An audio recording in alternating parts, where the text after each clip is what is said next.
Previously on Saving Throw Society. Our story began years in the past with a look at the complex and often difficult process of immigration from the Feywilds to the material plane of New Orleans. As more Fey crossed between worlds, a new organization was established to regulate and oversee that transition, known as Jazz.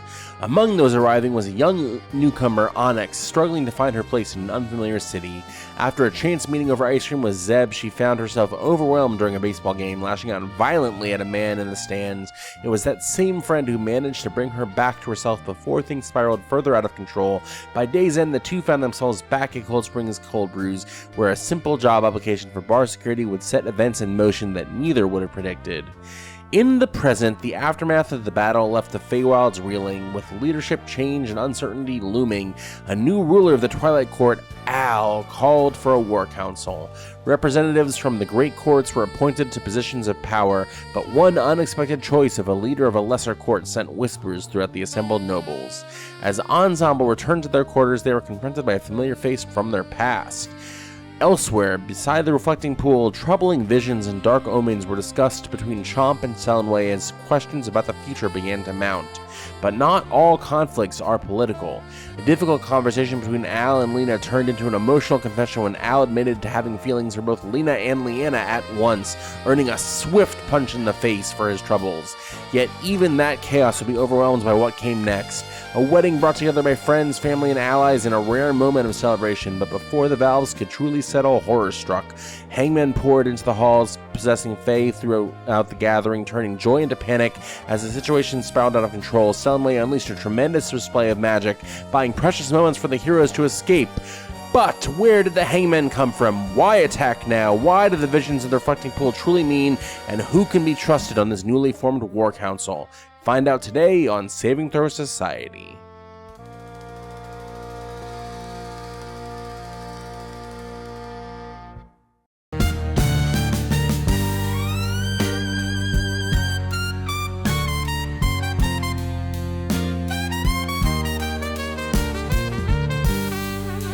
Welcome to Saving Throw Society as we present Barrier City's New Orleans.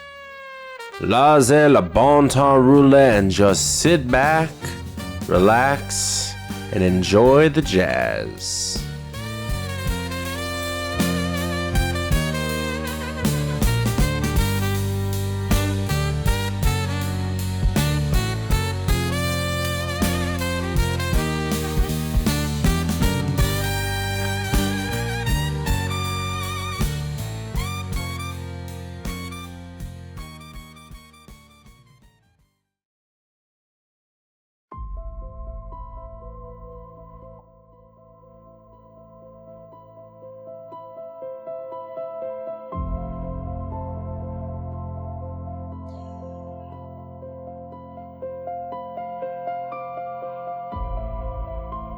Zane heads out from the front porch of the Cold Springs house.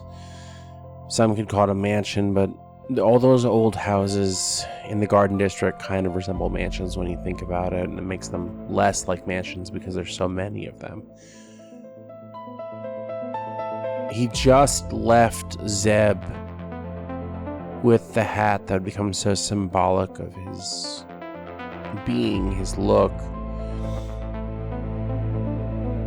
And it is the last time that Zane sees Zeb for probably a long time.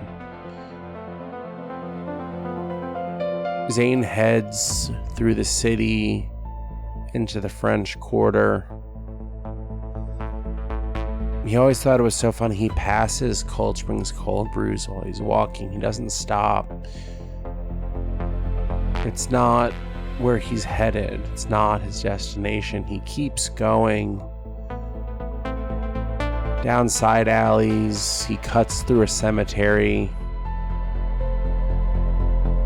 And in the cemetery, he turns to one of the above ground mausoleums and opens the grate that opens the main door. He goes inside, and inside is not a mausoleum at all. cleverly disguised. It has dampeners, technology built into it to make anyone who would look at it think it's simply a mausoleum. No reason to pay it a second glance. A name that escapes your mind as soon as you read it on the stone outside the grate. You see it, and then you don't see it. You read it, and then it's gone from your mind instantly. This is the arcanotech that has been devised to keep this place hidden. He walks inside. There are monitors and computer screens and videos playing in all aspects of all the walls.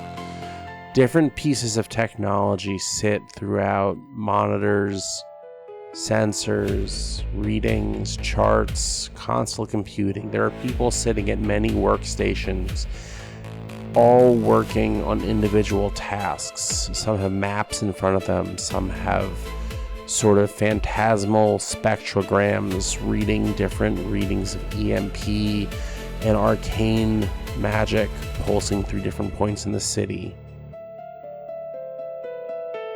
And standing facing the largest monitor is a man who has such grave presence to him. He has seen so much and been through so much. Anthony, what does Cal look like in this present day? Cal, he has been at the forefront of a sort of resistance of his own making for quite some time. He still sports the hat he wore when he was just a simple ranger in the Appalachian mountains, just hunting out there. But he's wearing more of a fine suit, not businesslike, but more of it's a status symbol. He, for his age, he looks surprisingly young. He has to be pushing through his 90s right now, but he doesn't look like he's older than maybe mid-20s. So he looks even younger than the last time that he would have appeared in public. Last time anyone would have seen him, he would have had a lot of gray in his hair and his beard. He was late 50s, early 60s then, and I don't know, maybe he's gotten a nice health regimen, but he's looking great right now. Zane walks in. There's a large sort of metal table, sleek chrome appearance, reflective. It's a long table, chairs spread out along all aspects of it. In the chairs are projectors from the seats. This is not your standard business table. At each of the seats around the tables sits a projection of someone else from different cities across the country and across the world. Different languages are being spoken, different dialects, different accents. Cal turns around, you turn around. You see Zane has arrived. What'd you say? I turn around and I see Zane and I go, Zane Cold Springs. Well, it's a good thing you're on time. I wouldn't want you to have missed your first meeting here. It's an important one.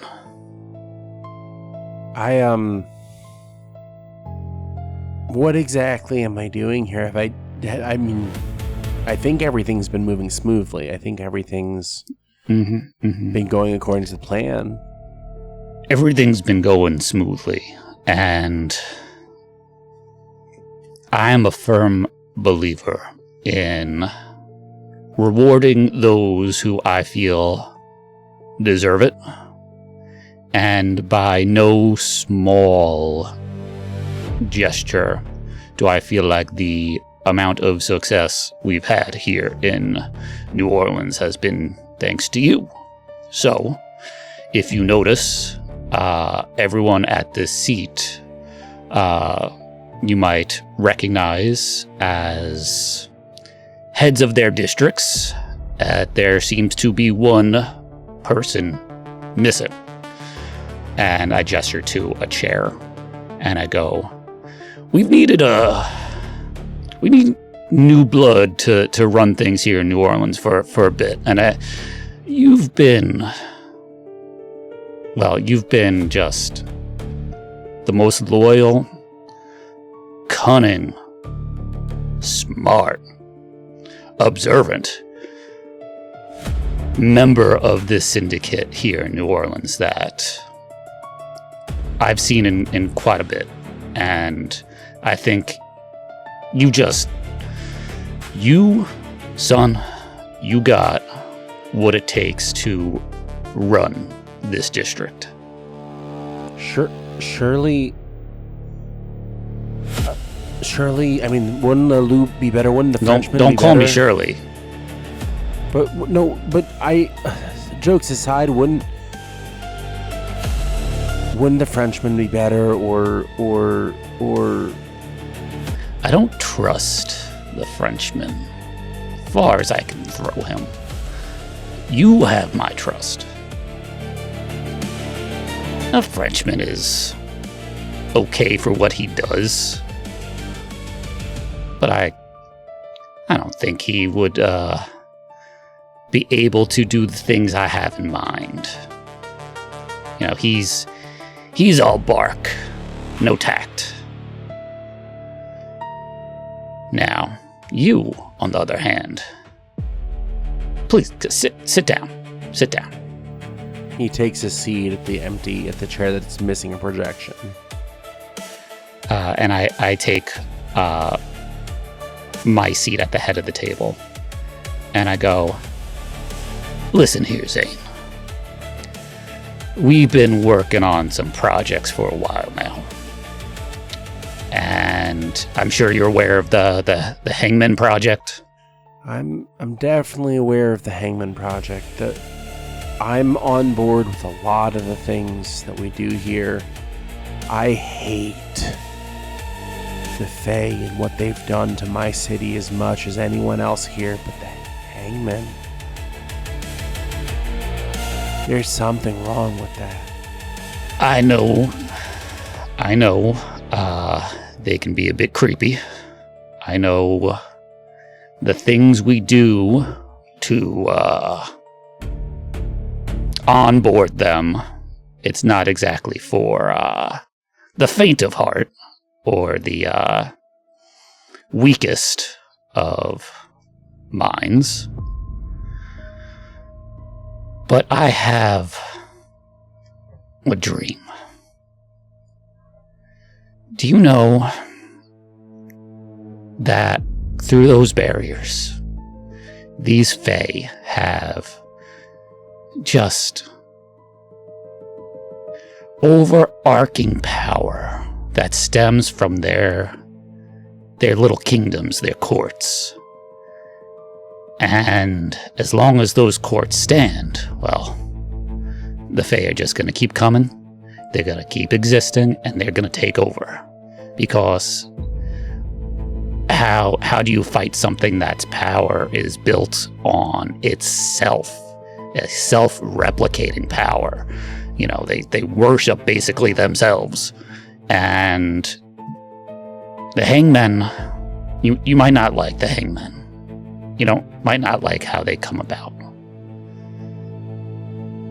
But we're gonna need a strength like them for the war that's coming. And we're going to bring that war to them. I want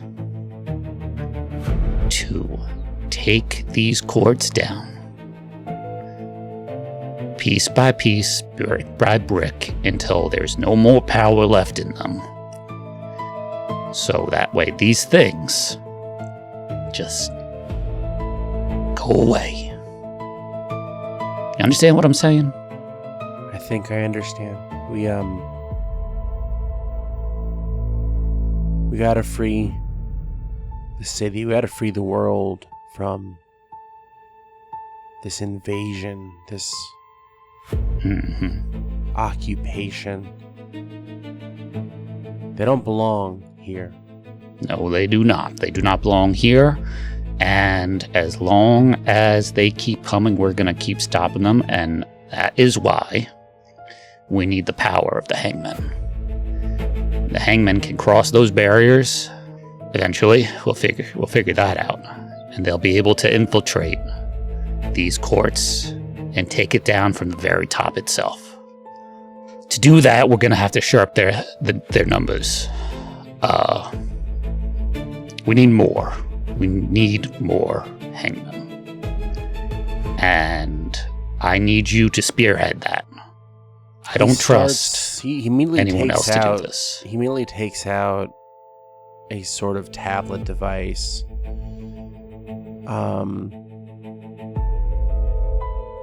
I have kind of an idea of how we could accomplish that. There's hospital systems tied into prison systems.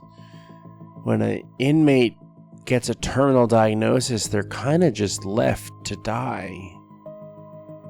I think that those kinds of people might be beneficial. Well, now. And here I thought you were irked out by them, yet you come in here ready, just firing off ideas. I've always prided myself on being observant, being an idea man, and what else could I do if I'm being given an opportunity to get our ultimate goal across, and this is the way through to it? You always have to be quick on your toes. That's right. That's right.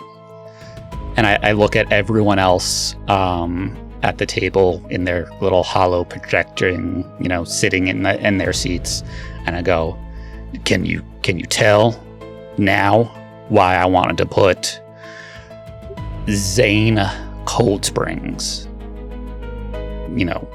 bar connoisseur, in charge of this project? They all look to you, just silently nod. It's not their place to speak right now. This is not their conversation to have. But they all nod at you. See, they all agree you're the best man for the job. And you're proving it right now. Now, these prisoners, my experience with the like, they might be a little bit harder to control. So definitely do some harsher vetting of some of them. Are you familiar with the Daimonia project that we've been working on? One specifically, Cacophony. We've sort of created a magical collar and leash. Ball and chain, so you could say. The hangmen, the hangmen are not too different from what a daimonia is. We could very easily create fail-safes in their spiritual forms to keep them in line, keep them in check, so to say. Ideas. You got ideas. All right. So, in that case, let's shore up this failsafe. And You just get to work. Check in with me every step of the way. I want progress reports weekly until we're sure everything is up and moving. Then I won't be checking on you as much. But I just wanna get this moving. And the duplicate project. I know we haven't talked about that. Are we increasing traffic with deliveries? Is that part of this? Yes. Definitely should be. Let's increase that. I look over at Zane and I go, you know that the duplicates are almost like the heart and soul of the hangman as well. At least, for their part. So I think they go hand in hand. And you've been getting enough deliveries for what you need? For now. I'm never gonna say no to an early delivery or, a top off. But how would you I'm okay for now. How would you feel about an archfey?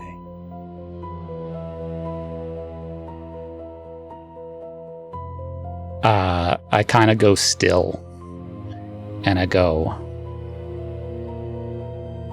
do you...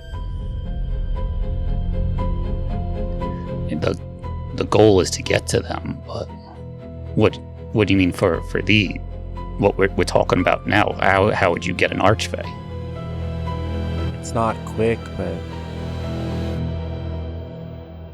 I have an idea that I think could work to not just take down one archfey, to take down all, or almost all, of the archfey. Cal gets like a smirk on his face, and I go, Zane idea springs. All right, let's talk. And the scene sort of blacks out there and fades away.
Amandine Boudreaux did not run. She cut herself free. The syndicate had already written her future, etched it into expectations, sealed it in quiet threats, spoken it through her father's certainty.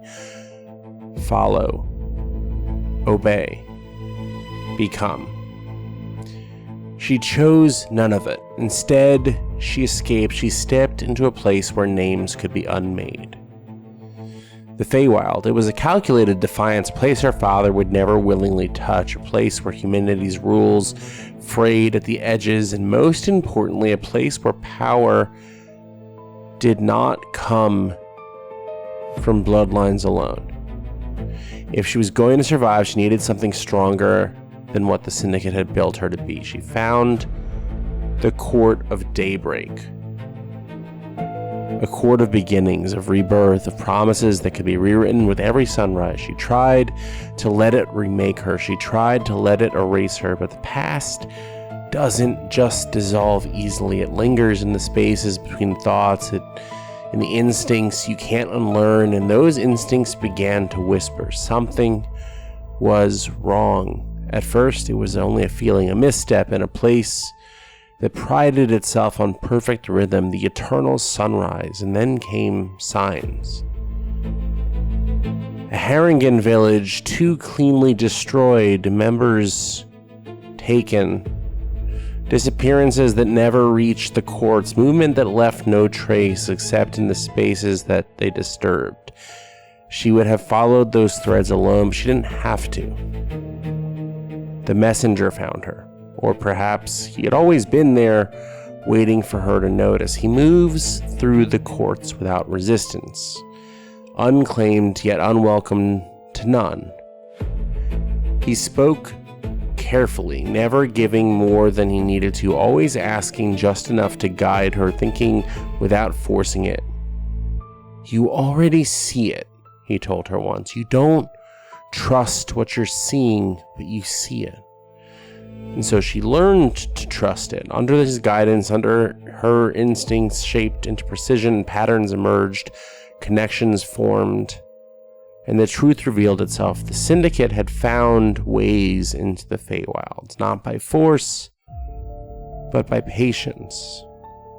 They weren't raiding blindly, they were studying, mapping weaknesses, testing responses, positioning themselves inside fractures that already existed. They weren't preparing for war, they were preparing for a moment, a single devastating action, a gathering of the courts where Archfey and power would stand side by side, and in that moment the Syndicate would strike. Clean, efficient, final. They won't destroy the courts. At least, I don't think they will. Amadine says this, the realization setting into her cold chest. The messenger watches her closely. "No," he says softly. "They'll remove the ones holding them together, and the rest will collapse on its own." The timing of this could not be worse. The Trickster and Hollow Courts are at war. The Severed are spreading unchecked. The Twilight Court's leader is dying. His heir is missing. Every pillar is weakened. Every defense is distracted. The Syndicate hasn't just found the cracks, they have aligned them. Amadine stands in the center of it all, the shape of the plan forming in her mind long before she speaks it out loud. I can't stop them. The worlds feel like the failure in her heart. Messenger stands quiet, doesn't disagree, until he says, "No, you can't." Silence stretches.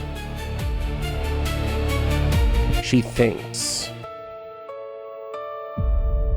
The Twilight Court heir had just returned days ago. "They'll do it at the wedding." Messenger nods. "Yeah, they will.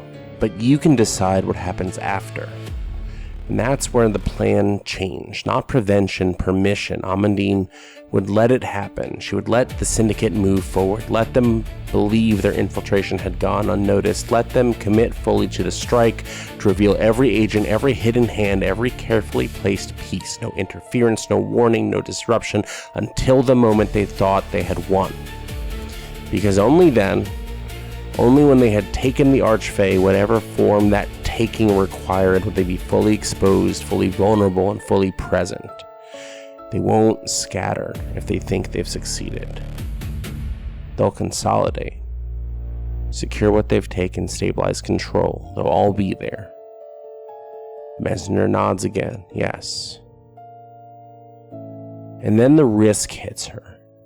If she miscalculates, if the courts fall too quickly, if the Archfey are lost beyond recovery, if the balance broke before she could act, there'd be nothing left to save. But if she was right, "If I get one moment," she said. Messenger looks at her. "One is all you'll have."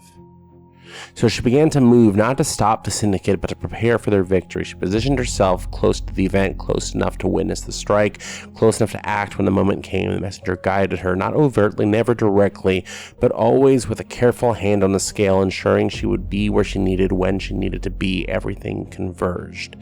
She said nothing to the courts, nothing to Daybreak, offered no warning, let the fractures remain because the plan depends on it, on the syndicate believing they will win, on them gathering, consolidating, stepping fully into the open. Only then, only in that single fragile window, would Amandine strike, not as an acolyte, not as a daughter, but as the one variable they had never accounted for. The messenger watched her as the final pieces settled into place. "You understand," he said quietly. "You understand that if you hesitate—" "I won't," she said. He looks at her. "And if you fail?" Amandine makes eye contact, does not break it. "Then there won't be left anything to fix. The world will be over." Silence. Then faintly, he smiles approval, because this was never a safe plan. It was never meant to be. It was a blade balanced on the edge of collapse, and Amandine had chosen to stand exactly where it would fall, waiting for the moment the syndicate believed they had taken everything so she could take it all back. So imagine her surprise. Imagine her unease when someone familiar entered the Feywilds. The last being she would expect. The being that forced her excommunication from the syndicate years ago. The being known as Cacophony. The pieces of her mind start moving, not like gears, like chess figures. What if the same internal disruptance that the syndicate had used for years, the harmonic dissonance that the vessel of Cacophony created, what if that could be the disruptance that she needed? So she went to see her once torturer to have a conversation. She explained everything as I have just spoken it, to ask them to do something unthinkable, to ask them to do something impossible. Cacophony, it is the night before the wedding, or should I say ensemble. She has explained everything that you have just heard me speak. She's asking you to not tell your friends, to not tell the group, because if this is going to work, if the syndicate is going to be stopped, then their plan has to look like it's going to succeed. What would be your response? I think that if it's going to take down the syndicate, if you think it'll do it, then I'm in. She looks I don't like you. it, but I'm in. I don't like it either. I don't want people getting hurt, but this is unfortunately the truth. Nothing happens without people getting hurt. Do you have an ability in your new body to do something similar? Some sort of sonic disruptance like you used to do when you were in your old vessel? Yeah, I do. I've got a little trick up my sleeve. I can amplify it. I can make it affect the entire hall. It's a one shot. It's a one-time risk. I can't do it again. How sure are you that you want to risk this? Because you can't back down if we start. Yeah, let's do it. She hands you a small rectangular object. It has runes inscribed on it. It looks just like a stone, but you'd recognize it as what looks like it could have been at some point a sending stone. But something's wrong with it. Doesn't have the properties that it used to have. Hold on to this when you disrupt with your ability, and this will amplify enough to affect the entire hall, everyone in the hall. Unfortunately, it'll also hit your friends.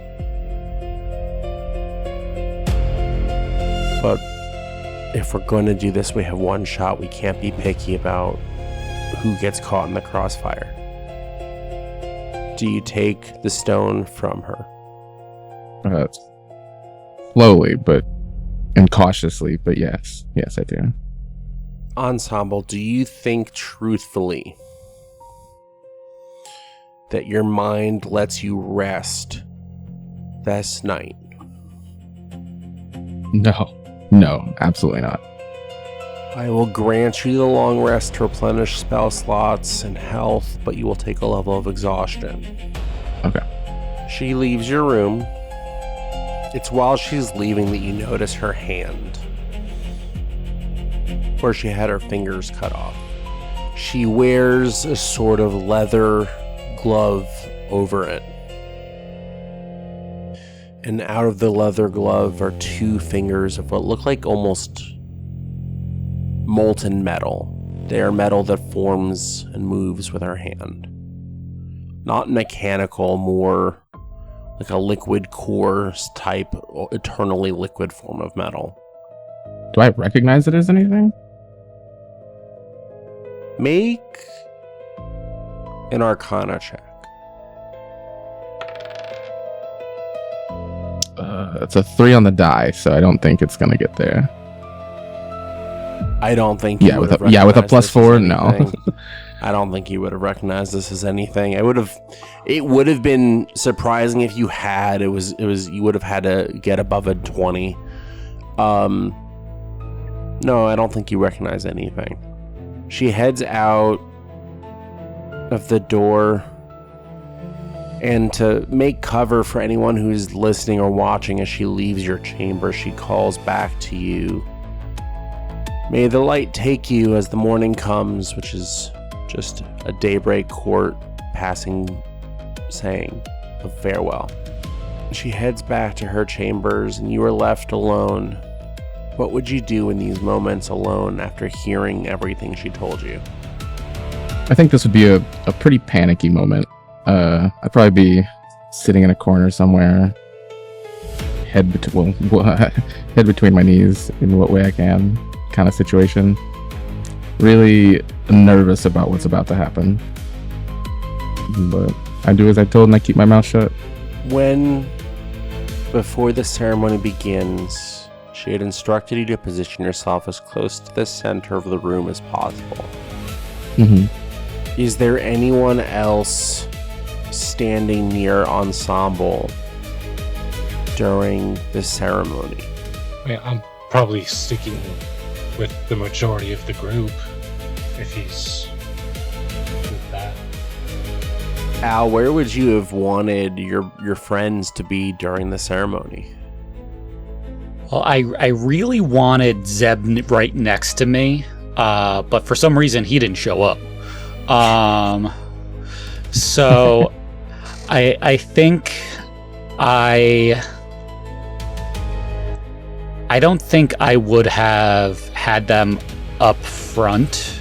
I would have just I would have just let them choose where to congregate. I wouldn't have had them in a bridal party type of situation.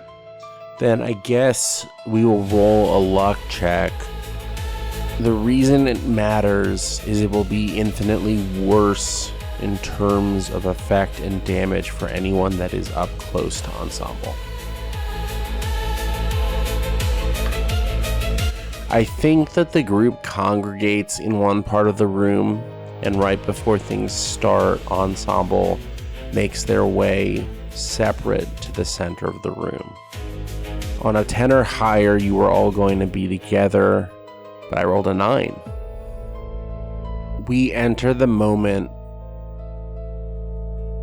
Selenway is holding back the forces of the hangman possessing the archfey. She's doing everything she possibly can. Al cannot reach his twilight sanctuary.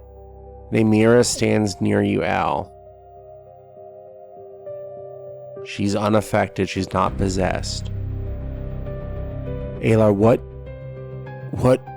would you have me do in this moment? I'm looking at her and I go, it's. I don't know if we can do anything. I can't tap into the twilight at all. I don't. Mom's telling us to run. Mom says to run. My oath is to my court. It is not to my family as much as I love my mother, our mother. You right now are the pinnacle of the court. Mom says to run. What do you say? I look towards my friends, what's going on around them. What would everyone be doing in this moment? Is anyone trying to do anything? An ensemble we'll get to in 1 second. Della's just trying to comfort her sister in this moment. You actually see Lena's fists are glowing. She's enraged by what's happening. As she should be. What? So, we see everybody attacking? No one's attacking. The hangman did a sort of occupation where they immediately possessed hundreds of fae. Right. And did we see them do that since we have the Gree bags? Or... Yes.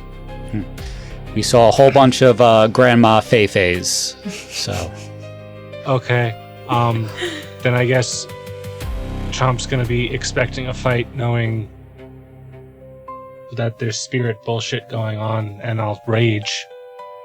So we'll see what that does. That's cool. My eyes can pierce through illusions, and I have true sight at a range of 60 feet. You don't see the fae around you, you see the hangman spirits inside.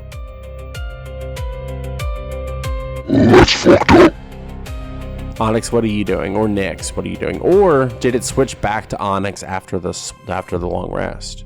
It switched back to Onyx after the long rest. So Onyx, what are you doing? I think I'm gonna look to Al for a cue on what we're doing, but I will have my sword and my whip drawn. Ah, fuck, I forgot to put the whip in your beyond. Okay. I noticed. It's okay. You see Al notice that your eyes are no longer black, and it's just like, bad guys, my wedding, Cheater. I'm catching up. Ensemble, you hear... It almost sounds like she's standing right next to you, but Amandine, you hear a whisper into your mind. Do it now. Do it now, quick. Do it now. She's going to give you advantage and an additional +5 on top of whatever you roll. Okay. 17 plus 10, 27. It's a big number, Samson. And they're going to also roll a con save. Yeah. DC because 13. of how far DC is 13, but you've rolled high enough that they will roll the con save with disadvantage. Let's go. Nice. Does this mean everybody here also has to make this con save? This means that everyone in the party also has to make the con save, except for... Sorry, guys. But we get advantage, right? Well, Al does. He has a moth. Yeah, I have a moth. Now, do I want to use my Twilighty mystery dice, or do I want to use my glowy dice? Hey, here's what I'm going to say. I rolled a 27 on the mystery dice. Ooh, shiny. Or roll both, because I have a moth. You can roll both of them on. There you go. Why choose when you can have both? Have your cake, eat it too. Is it pocket cake? Have your pocket cake and eat it too. Okay. I know which one screwed me more. Who does not beat a 13? Oh, motherfucker, I got a 12. I have a 13 even. That's turd. So that means it beats it. I got a Beats it, 9. Dang. So I rolled with disadvantage. And you got a nat For 20. the group. No. I got something that I've never gotten before. 2 nat ones? one. I don't know. I got nat 1. Yes. Yeah. That one. Do you want to trade it in? Nat 1. Nice. Oh my god. Ooh, yay. I rolled double nat Only 1. the cool All kids the do that. hangmen explode. All the hangmen explode. Fight's over. Ensemble kicked everyone's ass. My mom's alive. Playing Kissed by a Rose. Zeb floated down from the heavens. He was kissed by a rose. It Mystery's was been sealed the solved. whole It was time. Those dang teenagers the whole time. Ensemble. Yes. With how high you rolled on the attack roll, I will allow you to have selectively chosen to not deal damage to your party members. The ones that failed the roll will still be under the stunned condition, but they won't take the damage you're about to deal. Awesome. I need you to roll 12d8. 12. Oh, that would have fucking goodness. hurt. Oh my goodness. So many fucking. Golly, so many that's times. so many. 58. That would have knocked me right out. I would have been 58 fine. points of damage. 58 points of damage. You deal every hangman in this room 58 points of thunder damage. As a sonic blast pierces out of your body, emanating from the center of the room outwards in all directions. Anyone who failed the con save is on the floor, they're prone, and they are pushed back 10 feet. Oh. So there's a 10-foot barrier of empty space surrounding Ensemble Around right now me? from where everything just pushed back. Hey, Samson. For the mind's eye of how we're set up, if I was still like at like the altar-y spot, right? Was that right in front of the reflective pool, like the Yes. Cool. So what happens to me, Samson, as I am shot? Oh into the water? no! What have I done? Let's establish everything else first. We'll address you in a minute. That's not a good sign. Okay. That's not a good sign at all. That's a bad sign. That's a real bad sign.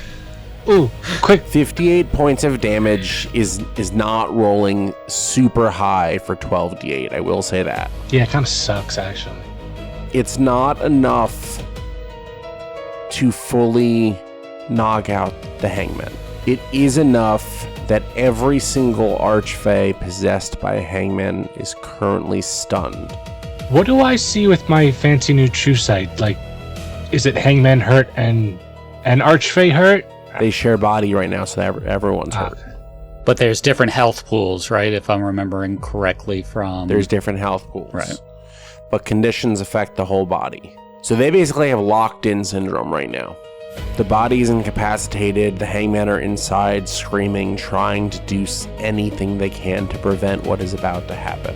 One of the hangmen that falters is Liana, and the eternal sun falters.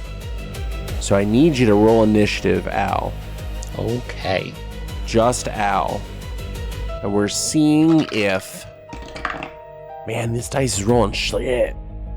What did you get, Samson? I got a 2. Great, because I got a 7. In the moments... I'm not rolling this fucking mystery dice anymore. In the moments that you are falling into the reflecting pool is enough for one round. It's enough for one round. Mhm. The sun has faltered. You best What do you wanna do? believe I am trying to push out my Twilight Sanctuary, Samson. You have advantage from your moth. I need you to roll either Arcana or Religion, and I know how good you are at Religion. Do you, Samson? You're aware? More will be Are you aware that both those rolls are +0? More will be accomplished from a good Religion roll. All right, so I guess we're going to call this Religion because it doesn't matter in regards to my bonus. Worst And we're going to go cleric back to my handy dandy alien cat dice. The good mystery dice. 1985 games mystery dice. And I have advantage, right? Because I have a moth. You have advantage, and if anyone has any way to give him any buffers in this moment, I will allow it. How is he close-ish to me? Will a bardic inspiration help? Bardic Inspiration will definitely help. Yeah, I got you. Bardic inspiration. Is he close enough to poke? Not close enough to poke. Okay. How are you going to poke check. me? I think my bardic is a 6. It doesn't matter because I'm not close enough. You'll have to learn later. Your Bardic is a 6, but it's special. It's a special 6. Oh? You should read how your Bardic reacts. I'm at going to roll level the 2 6, and Bard before I ability. give the final number, I just want to know how special this 6 was. You asking me how special the 6 is? Yeah, I rolled my dice. I want to know how special my 6 is because I rolled the 6 with this. Rowan, have you figured out how special your No, I don't see it. I don't see what you're talking about. You have a special subclass feature. When Anthony uses your Bardic reaction, your Bardic Inspiration, as a reaction without expending any other Bardic Inspiration dies, either you or Anthony can pick another creature to get Bardic Inspiration Nice. additionally this round. Oh. That's crazy. Okay, while you decide who else gets it, can you guys see? Who's... No, it's not focusing. I can't see it now. Hold on. Let's see if I can get it to focus on the dice. I'll give it to Chomp, by the way. Oh, there we go. Nat 20? Nat 20 and a 2 for a 22. You needed to break a 20. Nice. But on a nat 20, how large is your Twilight Sanctuary usually? Usually, my Twilight Sanctuary, it's a radius of 30 feet centered on me. Which isn't very large compared to this hall. Right. It is large enough to encompass your friends, including Ensemble, Mhm. your mother, Mama. your sister, Liana, and all of the other Fae in that perimeter. I'm going to roll a die. In addition to the people I just named, you force 8 hangmen out of Archfey. Nice.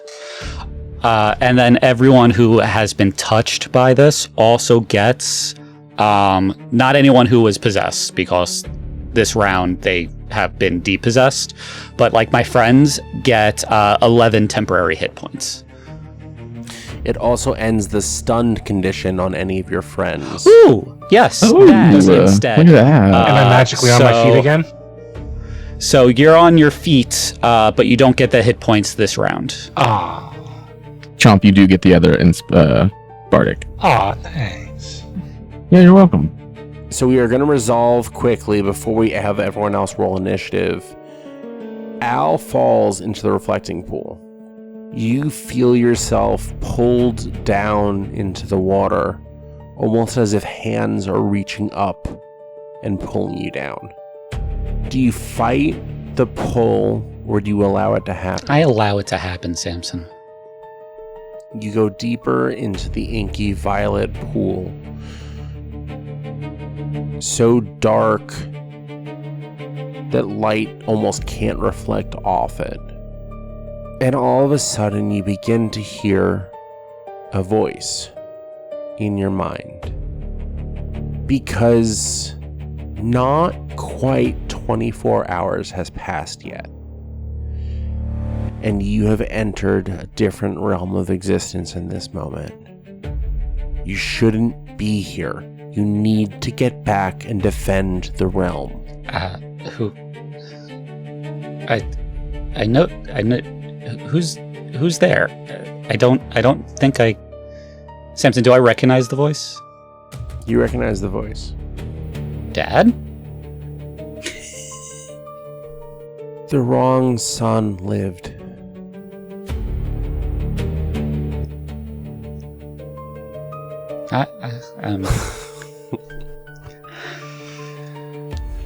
I'm aware, Dad. No, you're not. Prove me wrong.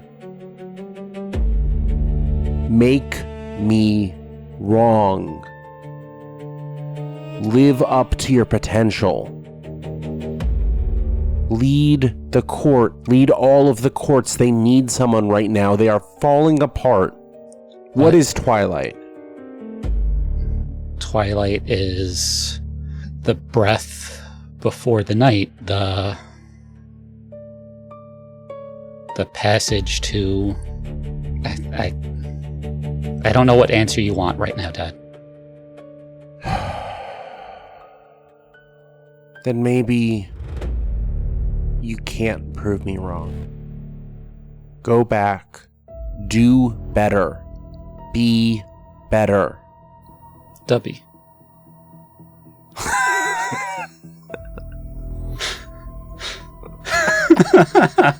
Look at Eric. That was beautiful. God, that was great. So dumb. You have so many of them. How many do you have? Not enough. Bro, I haven't even bought one, and you have 4. Well, I got the first one, and then I wanted one when I got the shaker, and then you told me that the buy one get one free deal, which is still going on, I'm sure. And they're all delicious, kids. They are really good. I'm drinking one right now. Samson ruined such a serious moment. Anthony started it. What is my ghost dad want from me? Make an insight check if you want. I want because I don't know what he is actually trying to get me to think about right now. 16 plus 6, 22. You think back to lectures. You think back to all the times he spoke about the court. Twilight is not the fading of the sun. It is the betrayal of it. It is the hour when things reveal what they were always willing to become. It is the truest moment of lies. If dawn is hope and night is consequence, then twilight is decision. Twilight becomes acceptance, the understanding that both light and dark were always part of it. What is twilight? Balance. It is the ability, it is balance, it is the ability to make the ultimate final decision. Where light becomes dark, the moment of the ultimate truth. So I've just got my dad hounding me to, do my job in now cryptic ways. Got it. So it's dark down here, you said, right? Yes. Is it so dark that let's say I'm in dim light or darkness, right? You are in pitch black darkness. All right, so I use Steps of the Night, and I can now fly. So I'm going to fly out of the water. What do you do as you fly into the air out of the water, emerging? Have you ever seen the original Fantasia? Not in a very long time.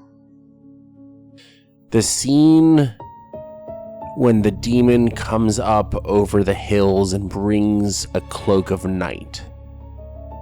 You rise out of the water and bring the full night sky full of stars and clouds, cloaking the world before you. Tell me what you want to do, and I will tell you how it happens. So I'm flying. I brought darkness upon this land, right? Mm-hmm. There's a bunch of archfey still possessed. Most of them. And I can fly. I am going to fly over all the archfey with my Twilight Sanctuary that is still active and boot all the hangmen out. So my flying speed is equal to my walking speed. So that's 30 feet. I would like to use my action to dash, because my flying was a bonus action. Then I need everyone, including the hangman, to roll initiative for real at this point, except for Zeb, who is Dead. not here right now. Do I have to roll again, or does my initiative still stand? You have to roll again. I got a I 17. thought that's next week. Anyone above a 20? No. Oh no. Rowan got a 1. Yeah. Anyone above a 20? Anyone 15 to 20? Della, what'd you get? Whoa, Della! I know. You got a high initiative. 17 for me. What'd you get, Onyx? 17. Who has the higher dexterity? Actually, Onyx has the higher dexterity, I can guarantee it. 10 to 15. 14. 5 to 10. 9. Ensemble, you got a 1. I got a 2. And it was a nat 1, but it was a 2. The only number that truly matters is, do the hangman act before Al? Do the hangman act first?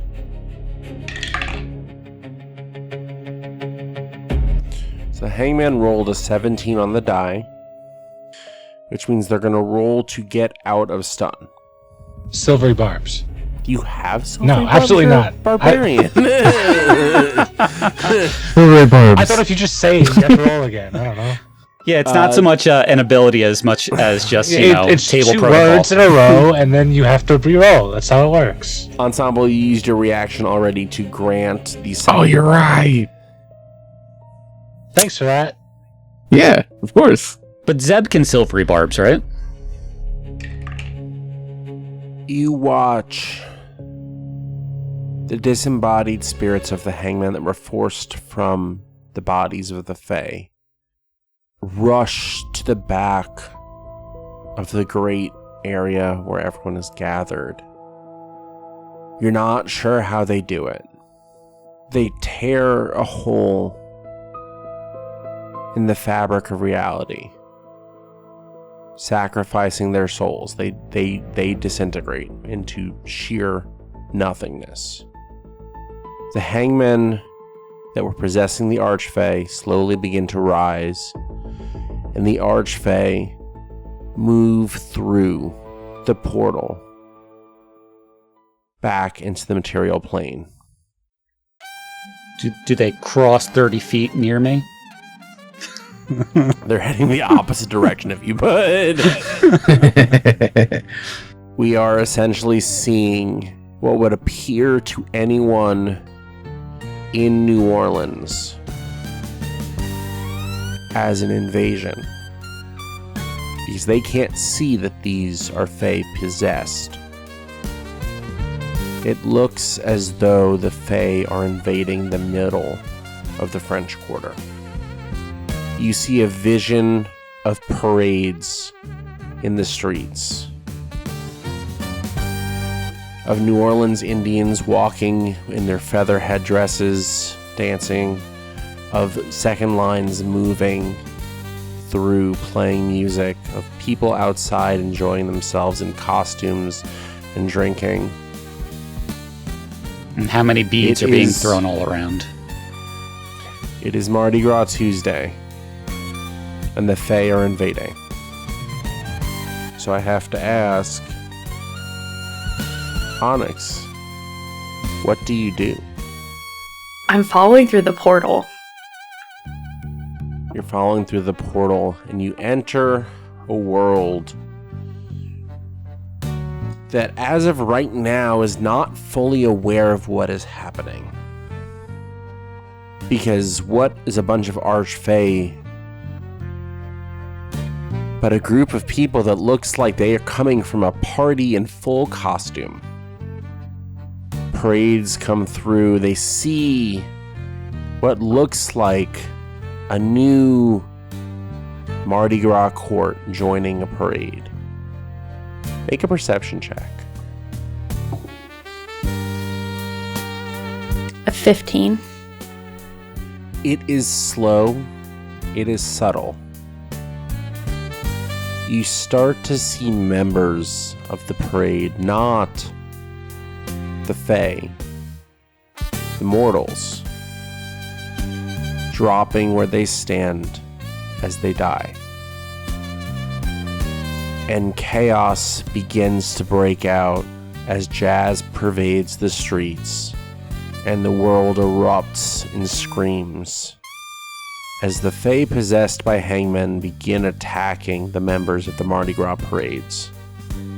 But we're going to resolve what you do on your turn momentarily. Zeb, Yay. you are on top of a building overlooking the area that this is happening, standing with your Uncle Zane. He looks out, he looks at you. You're gonna watch the pitcher or the shortstop this time? Huh, real funny. I've wanted to tell you about this for so long. I just didn't think you were ready yet. Well, when was I gonna be ready? I don't think anybody's ready to hear that their uncle is doing the kinds of things that he's doing. What is it that you think I've been doing, Zeb? I've been defending humanity. Humanity doesn't need defending. We're perfectly fine. Everything's great.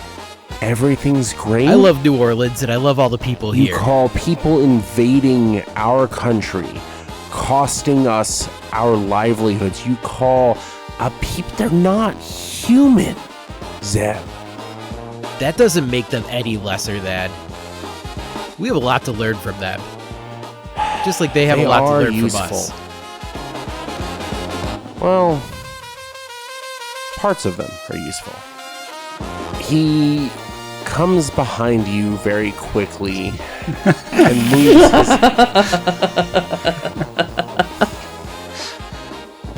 I didn't know he's that kind of uncle. He puts his hand over Your mouth. You're covering your mouth and nose. Oh no. Just warnings all over this section. We're getting canceled. We're getting canceled now.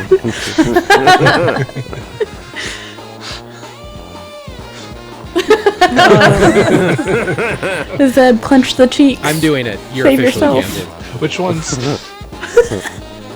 Would Zeb gasp inwards as he is basically being suffocated to try to take in as much air as possible? He's as his hand is covering his mouth, he says, "Man, this would be way cooler if you were a wizard." Zeb, you inhale a powdery substance and begin to lift into the air and fly as you inhale pixie dust. Weirdest roofie I've ever heard of. Cocaine's a hell of a drug. He lifts up into the air next to you, It's not going to be safe anywhere that's structural, probably for a while. We need the world to believe that we are at war, so that the other barrier nations and the sovereign nations of not barrier entities will send their armies. We need them to believe the Fae are the enemy. And how do you propose we do that? Oh, we're just gonna watch, Zeb. We're just gonna watch. What am I looking at? Do I see that portal that Onyx just walked through? Yes. Can I roll perception Yes. to see if I see Onyx come through? Yeah. 13 plus 5, 18. It's really hard to miss a big ass sword and old chain whip. And how able am I to control my flight? Yeah, if he Roll thinks happy acrobatics. thoughts, does he have better control over it? Okay. 6 plus 2, 8. You're like a foal with new feet under you. Dang. Okay, and how far away am I from the portal? You're probably 150 feet in the air. But what's the range on those guns? Well, I'm not trying to shoot Onyx. Yeah. Nope. We don't know what your uncle did with you while you were missing. You could have changed sides. So Zeb looks at Zane and says, "Okay, now, if you really want me to help you with this, I'm gonna need to see things a little bit more closely. You know how I like to investigate and figure out how things work. Can we get down to the shit and just kind of see what's going on?" Roll God. deception. You don't know that he's being deceptive. Give him the choice. He Or could be persuasion. You can do persuasion or deception. Well, it's the same either way, so here we go. Okay. All right, Zane I will got a roll 17. insight. Oh shit. That's 17 plus 0 is 17. I think that Zane is pretty blinded by bloodlust and excitement at what is about to happen. He 100% is like, you want to get in there? We're a little too far away to fully enjoy this, I think. And he takes you down to get closer. How close do you think you persuade him to get? I think so Zeb says, as they're going down, Zeb goes, "Man, Zane, do you remember that when we went to that one Baby Cakes game and you got us onto the field and we got to like walk into the dugout, and then after the game we ran around the bases?" Yes, Seb, I remember. This is like giving me really big flashbacks to that. This is actually kind of cool. I feel like I'm really, like I could really see everything as it's happening, you know? Can we, what's up with that portal over there? Like, can we get a little closer to that? That's what I'm really interested in. Zeb, you're gonna make me have to do something I don't want to. Okay, so Zeb's gonna, I'd like to, if we're like thinking rounds of things, can I disengage with Zane? Yes, you can. Well, you're not totally in initiative yet, and he is really right up on you. I'll say this.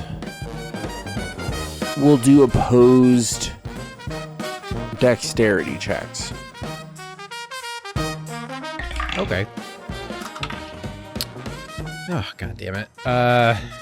5 plus 5, 10. You start to try to move away, and Zane grabs your shoulder in sort of a rock-hard grip.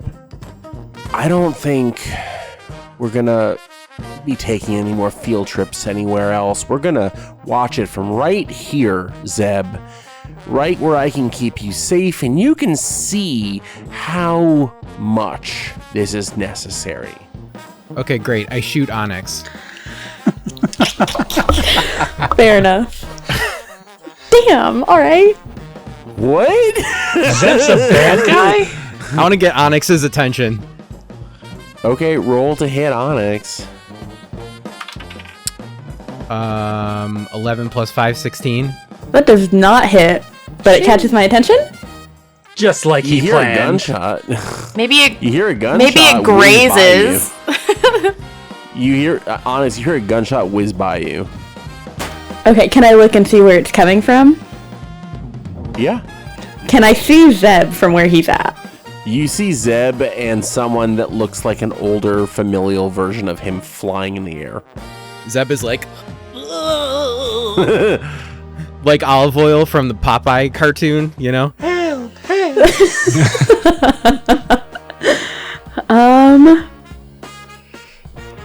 Can I try to grab Zeb with my whip?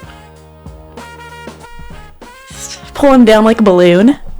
Yes, but before we do that, I'm gonna roll roll initiative. Then Onyx, you need to roll to hit Zeb. So convoluted. 7 plus 5, 12. Onyx, you are going to try to you are going to try to take Zane with your whip and pull him down to the ground. Zeb, that's what I meant. Zeb, that's what I meant. I don't want Zane, I want Zeb. They're basically the same person.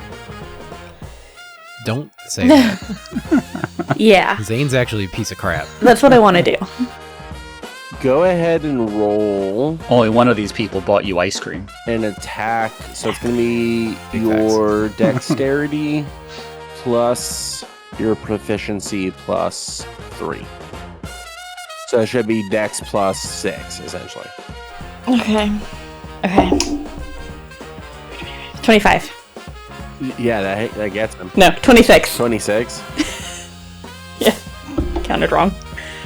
And what does she roll for damage for that? Unfortunately, I did. Ow, my ankle.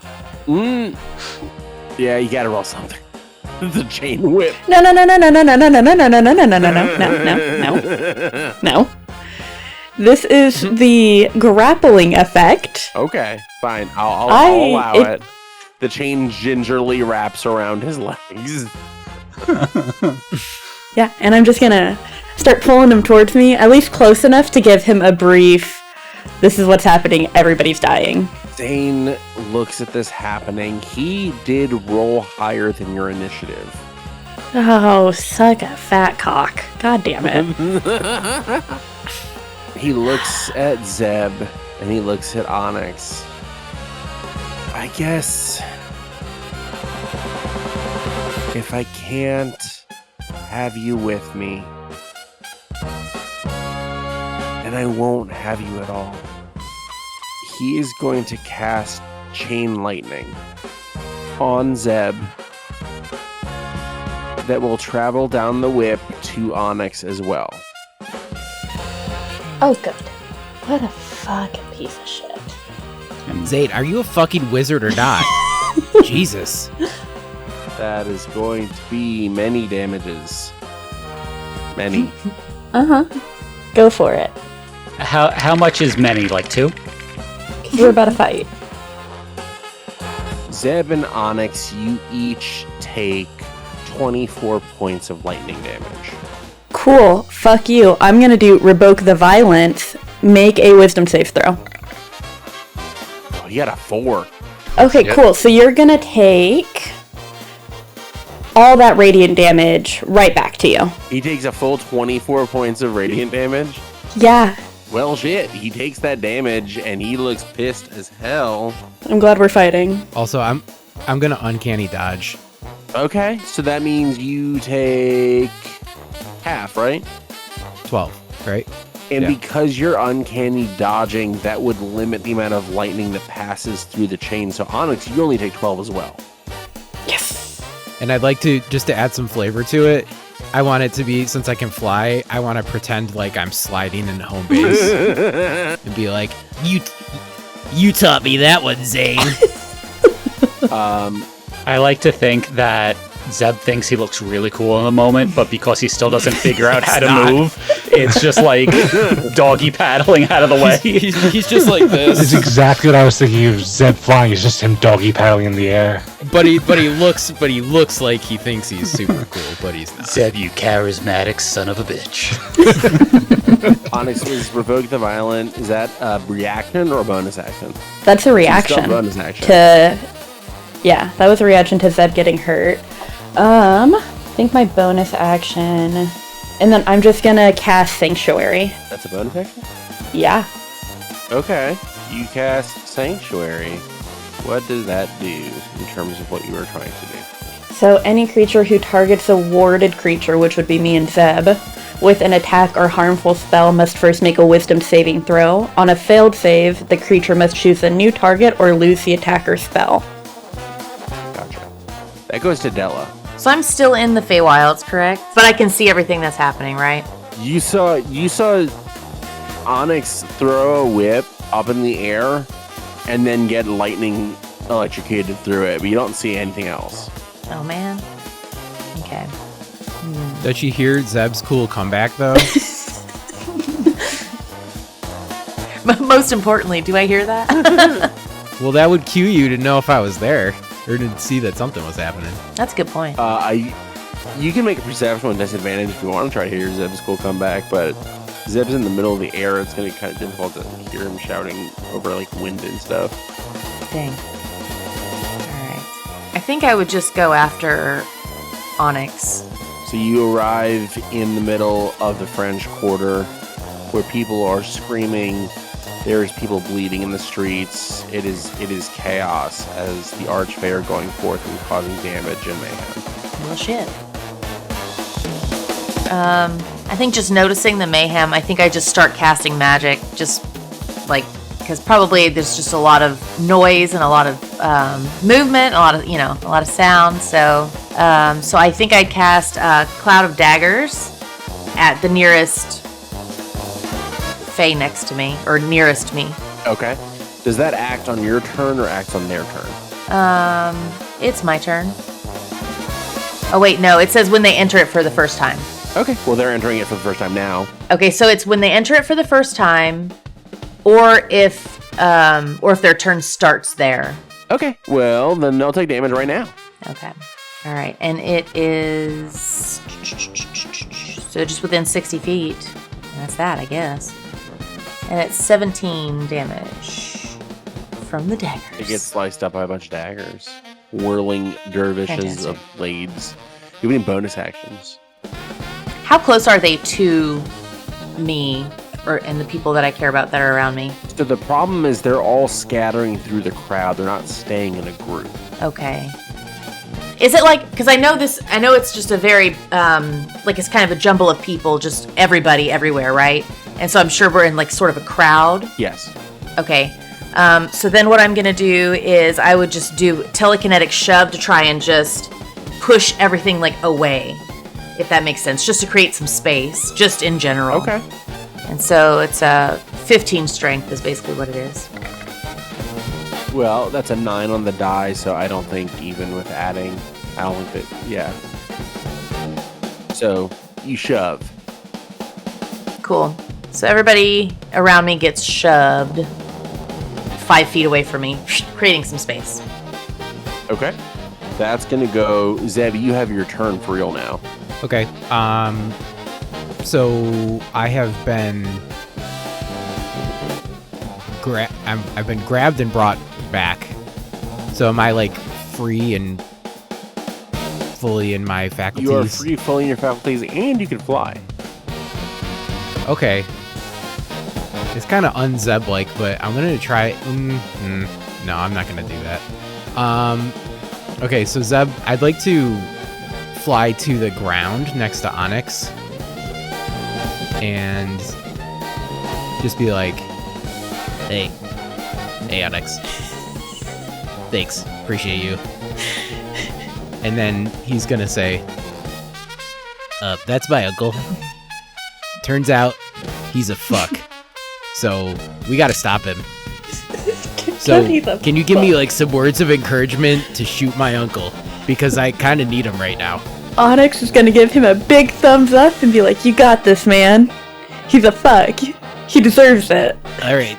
I wanted That's to good enough interject for really me. Quick, just because I forgot to say it before. Ensemble, when you released your Sonic Blast, you leveled up to 6. I forgot to say it before. Oh, thank you so much. Am I the only one who hasn't leveled up? Oh, God. let's go. Rowan, Wait, quickly hold level on. up before it's your That's turn. what I was trying to get. I'm gonna try. Well, I get to go last, so you know. Level up now. I'll do all that good stuff. Heard. Got it. Working on it. I asked this before, but that was when your video cut out. Did I get a long rest between the last thing A and now? drug-induced one, but yes. Okay, great. So I'm gonna cast Hunter's Mark on my uncle Okay. as a bonus action. And then I'm just gonna say to him, Zane, I didn't want to have to do. You keep talking about I don't want to have to do this, Zeb. I don't want to have to do this, Zeb. Well, guess what? I didn't want to have to do this to you. And then before he shoots, he says, and also, you kept bringing up buckles. I've done other things besides buckles, by the way. I was like 8 or 10. I don't even remember anymore. I'm an adult. And when he says I'm an adult, that's when he shoots. I'm going to do something right now in this moment. Oh boy. Come on, No, that was kind of no, cool. I'm an Do adult. you really have to was stop me? kind of cool. I've killed 50 men. It was 100% kind of cool. And that's why this is happening. Oh, yeah, okay. Seb, you level up. cool things happening. Which fighting style did you want to take for your new level, Seb? Bullseye. You level up to level 6 in this moment. Do whatever feels right with that level up in this moment when you shoot. So I'm multi-classing to Gunslinger and Rogue. And this is Gunslinger, a class, not a subclass of fighter. So I'm going to take the style of Bullseye, which gives me +2 to any ranged attack roll that I make with firearms. Nice. So I'm going to, again, as I say, I'm an adult. I'm going to shoot. I'm an adult. You're not my dad. He's not his dad. Okay. And no, he's not. All right. And that was a terrible roll. And so I'm going to use my, since I got a long rest, I had an inspiration. I'm going to use it here. God, that was worse. Okay. Well, anyways, it's a 7 + 5, which is 12, +2, which is 14. And Zane being a regular human with a 12 armor class, right? Zane already used his reaction to do something that I did not make public. So Zane is hit on a 14. Nice. Oh. Fantastic. He's just Alright. a weakling. Let's roll some damage then. So we're gonna get 2d6 + 2, but then I get the Hunter's Mark d6, so we're gonna do 3d6 + 2. So that's 7 + 3 is 10 + 2 is 12. 12 damage. Zane takes 12 points of damage as a bullet hits him. Where does the bullet hit him? It hits him just above his left shoulder, like just on his left shoulder. So he kind of is like that. So he kind of takes thing. it and it hits him in his left shoulder, and he looks at you shocked. And then he begins to laugh a little bit. Oh, I always knew you had it in you, kid. I'm still holding out faith. I'm still holding out faith that you'll pick the winning side one day, but I can't let that one slide. And he's going to use a legendary action. He makes a finger gun at you. And you feel... Oh, I rolled Betrayed. so much damage. I'm sorry. you feel a magic sort of bullet pierce your almost the same spot that you just hit, and you take 20 points of damage of piercing. All right. I'm up still. I You got have one hit point? Yep. And Zeb looks up defiantly and says, I'm an adult. That goes to Al. All right. So I am flying towards the portal because that's the direction I was starting to fly in. As they all are rushing in, I assume I see similar stuff that Della had saw with Onyx and being electrocuted. Yes. Do I hear Zeb's cool remark? You hear him say, I'm an adult. I hear Zeb say I'm an adult, and I turn towards my friends who are still here. All of the archfey that are possessed have gone to the portal, right? Yes. All right. So I turn towards my friends and the archfey and other fey that are no longer possessed, and I go, we have to cross through the portal. It looks like the hangmen that are possessing the other members of the courts are trying to do something bad over there. Just everyone through the portal and fight. Otherwise, bad things are going to happen. I need you to make a persuasion check. And I have a moth. So it's at advantage. Right, Samson? Yes, but it is a high DC because you are asking Archfey to leave their courts and kingdoms undefended. Is he within poking distance of me now? Sure. Okay. I'm going to use one of my new abilities called Bolstering Magic, and I'm going to pat him on the back and say... And you get a D3 to add to that. A D3? I didn't make it up. So that's a D4 minus 1. Or it's a D6, and if it's above 3, divide by 2. I don't know how you want to play it. All right, well... D3. So you roll. I don't know. I don't know where Yeah, Talk to Samson, us you to can the roll coast. it. I don't know where it is Samson, right now. All right. I do have one, but I don't know where Well, it is it might right not now. even matter. If this doesn't roll better than the 2 I just rolled, it doesn't matter anyway.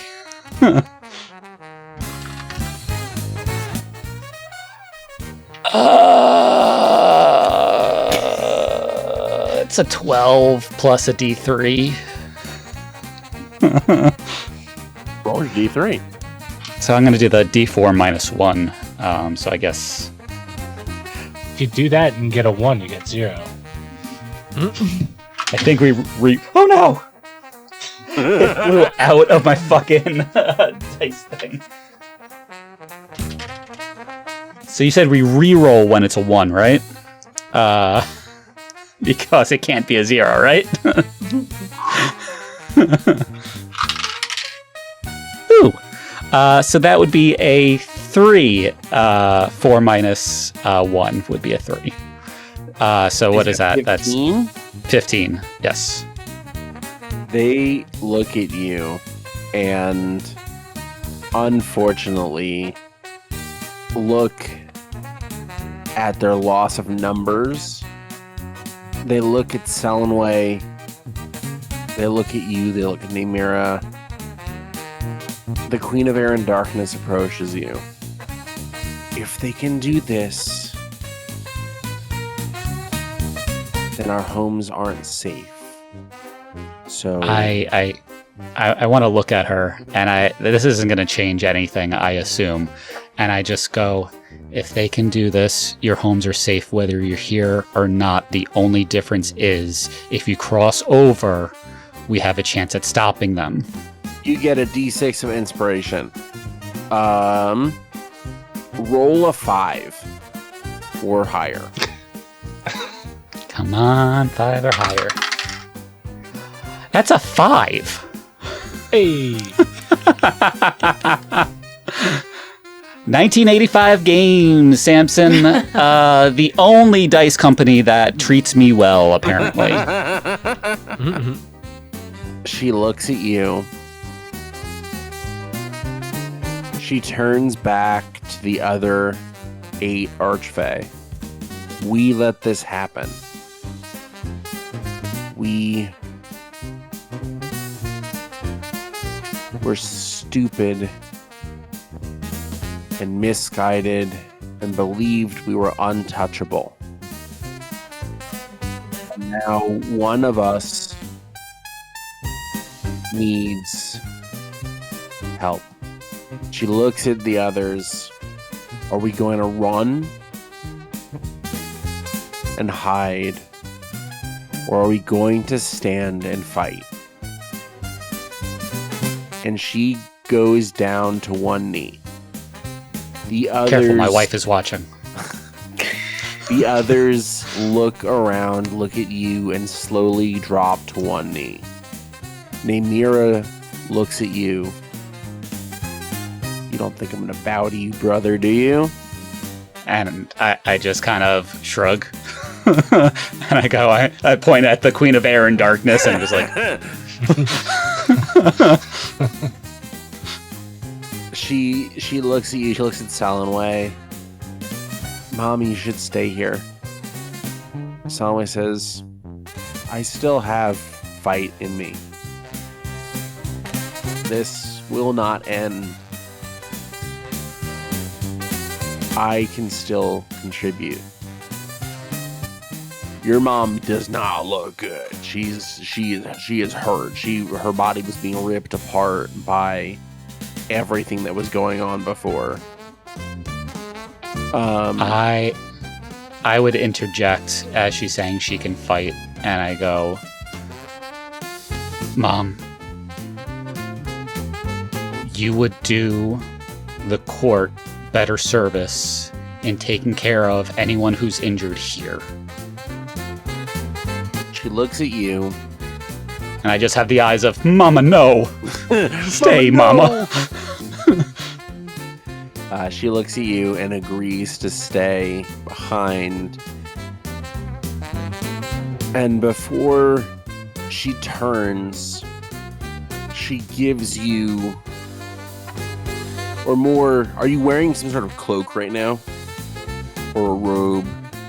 I mean, I'm in my vestments and everything. So I'm in a sort of roby type thing. A tail cloak.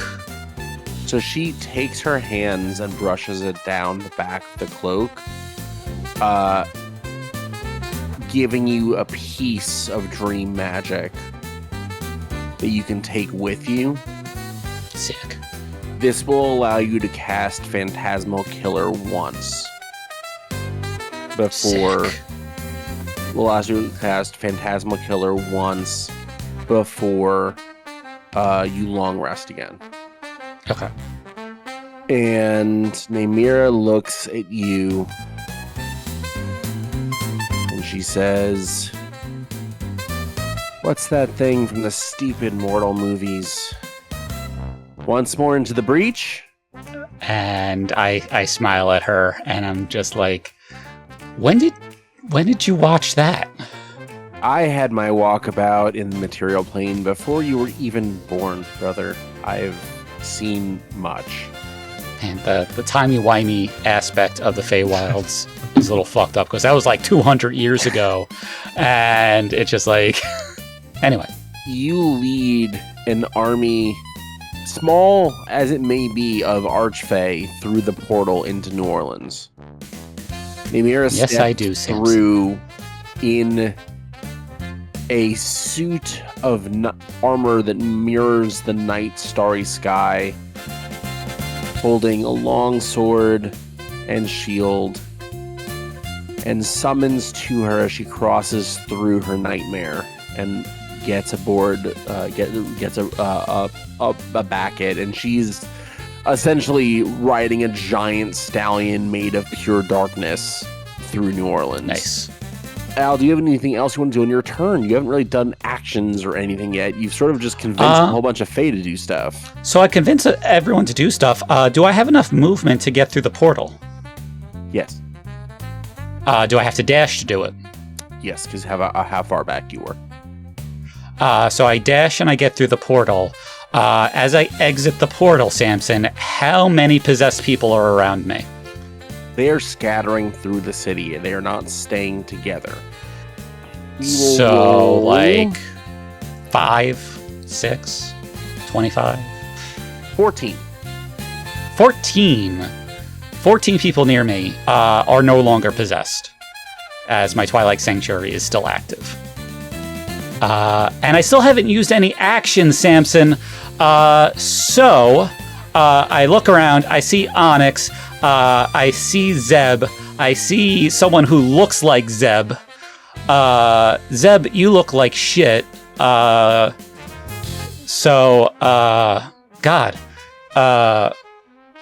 I am going to use a bonus action because he looks like shit to cast. Let's do a 3rd level healing word. I'm just gonna roll it in D&D Beyond. Ooh. So Zeb, you heal for 13. And then Samson, I'm gonna use my action to dash towards the next largest group of Fae that are possessed. Oh wait, no, I dashed already. You Shit. dashed, yeah. Motherfucker. That's my turn. But I used my bonus action. Al, thank you, man. Hey, I'm sorry I missed your wedding. I've got the best man speech in my pocket. Do you want me to read it to you now or like after? After, Zeb, after. Okay. You got it. Liana acts immediately next. She has her own initiative. Yeah, she does. And we remembered to roll it this time. Wrong character, Eric. Wrong character. This is Liana, not Lena. Well, get characters with more distinct names, and I won't screw that up. But for real though, why does she get a turn and my sister don't get a turn? She does get a turn. She just rolled worse. Okay. She does get a turn.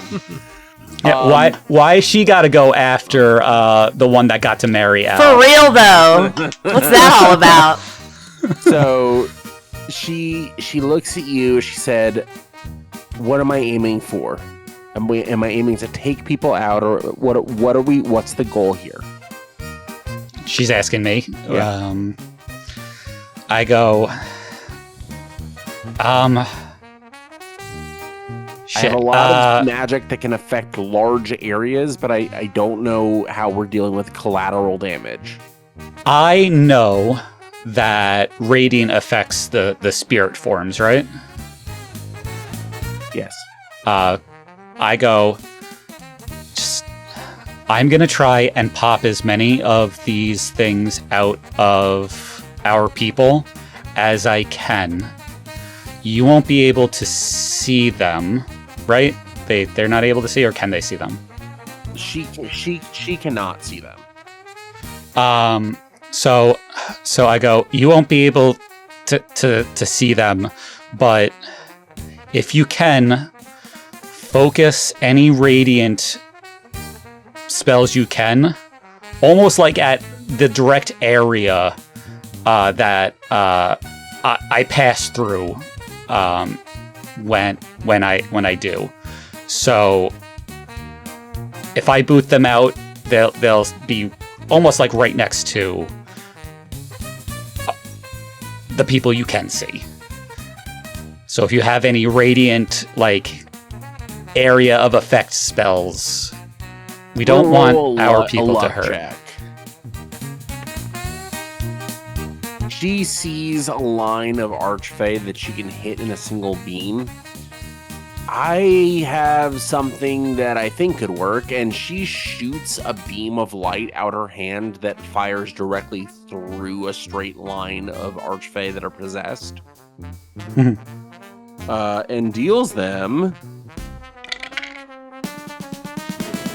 She deals 37 points of radiant damage in a line to each of the 4 Archfey possessed that it hits as it passes through them. I watch it happen and I go, I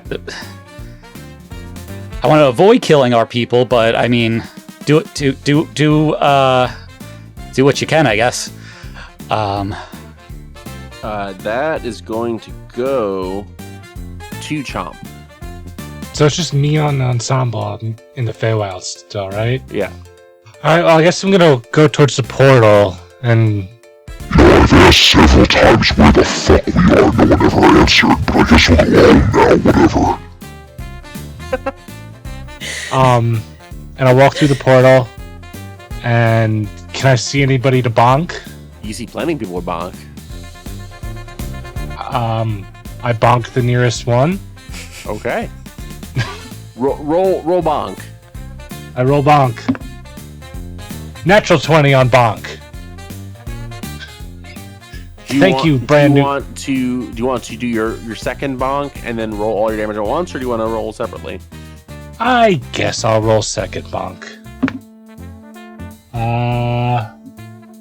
Second bonk is 12. 12 misses. Oh, well, I got a natural 20 on first bonk. Okay. 12. Oh, wait. On second bonk, can I use this fancy bardic inspiration dice that I got from my bestest friend Ensemble? Sure. Well, that added 1. No. Oh. Also, don't let Zeb hear you say that Ensemble's your bestest friend. I was just about to say that. Yeah, Zeb's already going down a dark path. You're gonna make me a target. Okay. Shooting Onyx, shooting his uncle, taking out all of his rage on Ensemble. I'm next. I hope that Chomp sees Zeb's uncle and be like, oh my god, it's Zeb from the future. Chomp does not have the mental fortitude to grasp what that might mean. Okay. So... 9, 18... 23? 23 bonk damage on person who is bonked. They take 23 slashing damage as their physical body is impaled by an axe. Yes, that. Do you have any bonus actions? Not yet. Then that's going to go to Lena, who is going to Step of the Wind through the portal right up to Al and Liana. So now it's just a love triangle fighting happening. Al gets instantly awkward. She looks at Liana. You just hit those 4? Okay, I'll go finish them off. And she runs and charges forward. Her fists start glowing, and she is going to hit... Lots of natural 20. That's another natural 20. Show off. She takes 3 attacks. All 3 hit. 2 are crits. She is feeling that I must prove my worth energy right now.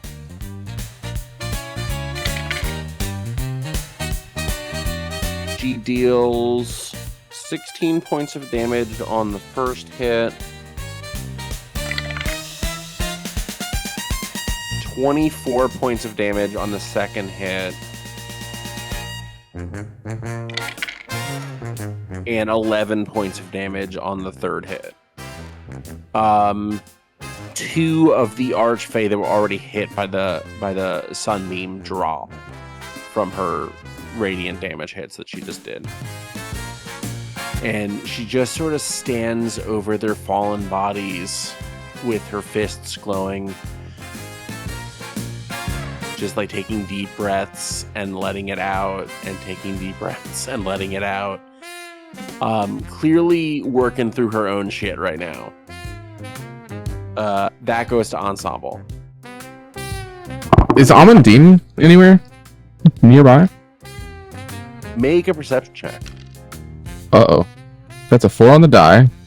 I don't think my perception's that great. That's a 6. You don't see her. Okay, well, all of my friends have gone through the portal. I will go through the portal. Are there any groups of these Fae anywhere near me? You see a group of about 3 of them heading off up the street towards another parade. I would like to use my sound cannon on them. See if I can get a stun on them. Are you casting it at first level or are you upcasting? I will... Just first level. Oh, I'm really, really bad. That's a 9 to hit. That does not hit. Let's see. Are any of my friends nearby? All your friends are nearby. Oh, they're all close enough? Awesome. Who looks like they're in perhaps more in the thick of it? More in the thick of it. I mean, it really depends on what you're talking about. Chomp's in melee range. Zeb got hurt. Onyx is holding Chomp with a chain. Onyx is holding Zeb with a chain, sorry. I think I will once again give Chomp Bardic Inspiration. That'll be my turn. Then that goes back to yeah. top to Onyx. Okay. So I guess we're killing Zeb's uncle. Is what I'm getting from this. So, for my first action, I'm going to lay hands on Zeb and restore 10 points of HP. And then I will go to hit Zeb's uncle with my blade. That's a 19 to hit. Hits. Okay. It's gonna be 11. So it's 11 slashing damage, 3 radiant damage, and then I'm also gonna use... I'm gonna use the Bloom Strike, so make a Constitution saving throw. That's an 18 on the die plus 4. It's fine, you're fine. Whatever. And... I think that's all I'm gonna use right now. Do you want to take your second attack? Oh, duh. Yeah, my bad. Okay, that's an 18 to hit.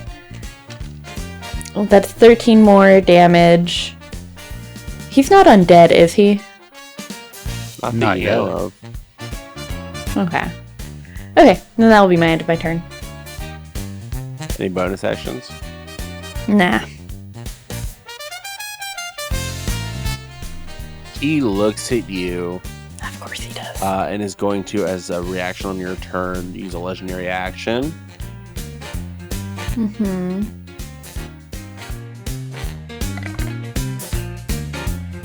You take 24 points of piercing damage. Hold on. I'm in my sanctuary. Make a wisdom saving throw. Oh, shit. How's that, 12? That does not pass. Either lose it or choose a new target. You can't hit Zed either. He's in my sanctuary.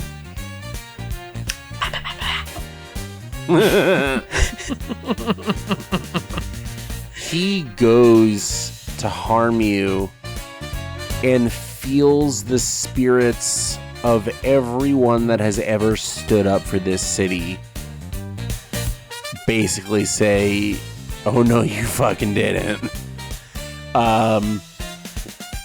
You feel sort of that feeling like someone's standing behind you again, like you've felt before, but this is different. you see, just for the briefest moment, and it might just be the light reflecting off Liana's sunbeam, you see, in a mote of light silhouette, your father standing next to you with his hand on your shoulder. And you level up to 6.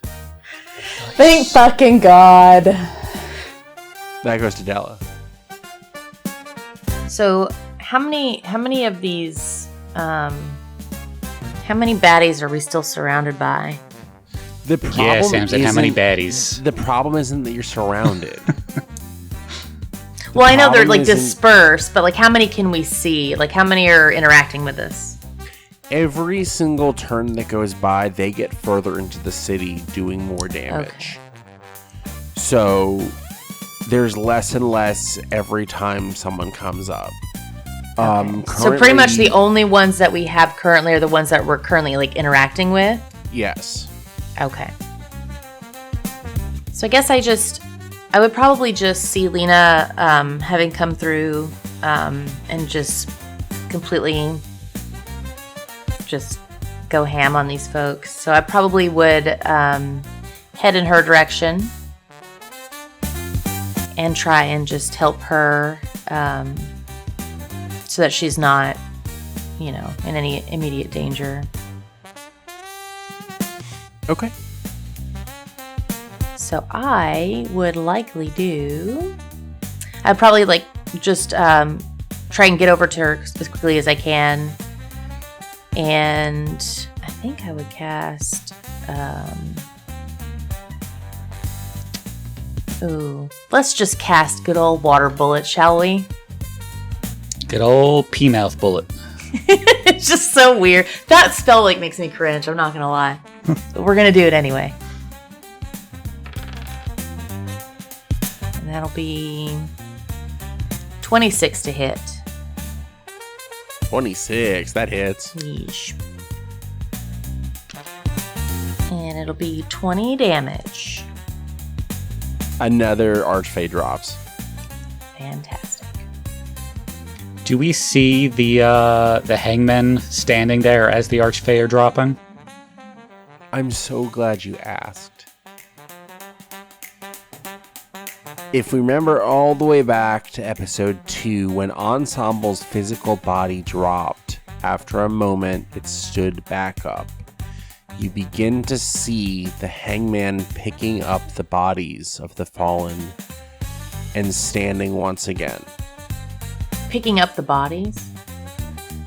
The hangman, remember there's 2 reserves of hit points. There's the physical body's hit points, and then there's the hangman's hit points. They use their will and power to reanimate the bodies they are possessing. Very interesting. Do they do this immediately? It's starting to slowly happen. They start slowly rising, almost as if rising from the dead. Okay. So can I use my meta magic to use twin spell, so I can cast the same spell again? Yes. Cool. And I will do that. Maybe I will not, because I rolled a 10 to hit. So that's no. Then no, that does not happen. All right. That goes to Zeb's turn. All right, so I would like to use as a bonus action Insightful Fighting. So I'm going to roll Insight versus Zane's Deception. Zane isn't there And anymore. What? When did that happen? I just rolled twice to see. Oh, shit. Did I see something weird happen with my true sight? I mean, you would have seen Zane cast Dimension Door and go through it. I don't know what the fuck that is anymore. Oh, man. Well, now I don't know what to do. I was planning on shooting my uncle more. So, okay. Oh, man. Alright, well, I guess I'm gonna be like, that bastard was always running away from his problems. But I thought if we beat him, this would, solve the problem, like the whole Dracula situation. Onyx, have you seen that movie, that Dracula movie? By the way, No, Zeb. No, I have not. after this, we should go see it. I think it's gonna be really cool. Absolutely. Okay, so I am gonna look for. I guess I would have turned my attention over to what Della was doing, and I can see the spirit like rising. Right? Yes. Have we established? Can Zeb shoot a spirit? Well, the spirit's still occupying the body. Oh, okay. So it's not like standing outside of the body. No. Okay. Okay. I'm not really sure what I can do to help in this situation. I guess. And you don't have to tell me this if I'm not supposed to know this, but once the spirit has like we've dropped that body and then the spirit's like picking it back up, are we like onto a different pool of hit points? Yes. Okay, well then I'm gonna shoot that spirit that Della was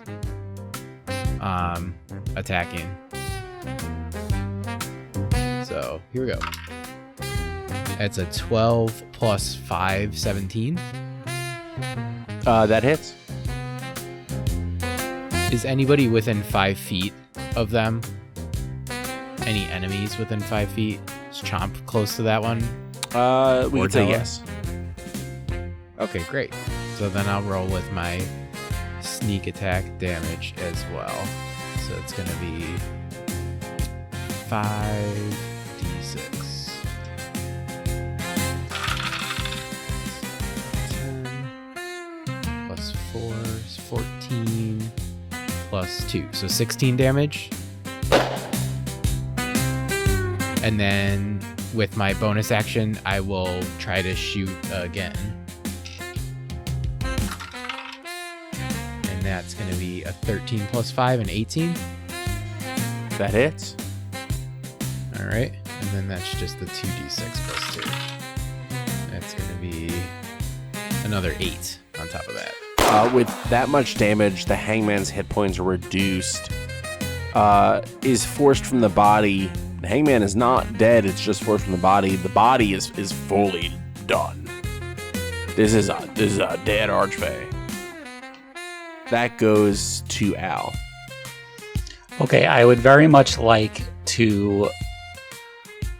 Well, this is going to change how I approach this. Did the darkness come with me, Samson? No. All right, I'm no longer flying.